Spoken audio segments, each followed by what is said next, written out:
Hello friends, कैसे हैं आप सब। स्वागत है आप सभी को मेरे चैनल मेडिसिन इन्फॉर्मेशन में। आज हम बात करेंगे मोन्टासेल टैबलेट के बारे में। मोन्टासेल टैबलेट या इंटास कंपनी द्वारा बनाया गया एक बेस्ट प्रोडक्ट है।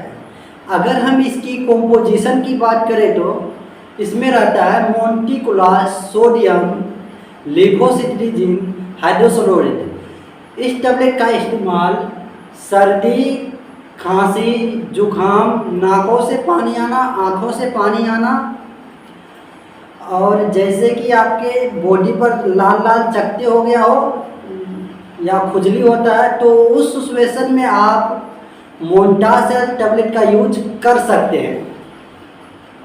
अगर हम इसकी डोज की बात करें तो आप खाना खाने के बाद एक एक गोली सुबह शाम आप ले सकते हैं। अगर हम इसकी साइड इफ़ेक्ट की बात करें तो इसमें उल्टी आना, चक्कर आना, भूख न लगना, ये सारी समस्या देखने को मिल सकता है, लेकिन इसमें कोई भी साइड इफ़ेक्ट देखने को नहीं मिलता है। फिर भी कुछ कुछ लोगों में साइड इफ़ेक्ट देखने को मिल सकता है। अगर आप लोगों को यह वीडियो पसंद आए तो वीडियो को लाइक और चैनल को सब्सक्राइब करना बिल्कुल भी ना भूलें। वीडियो देखने के लिए धन्यवाद।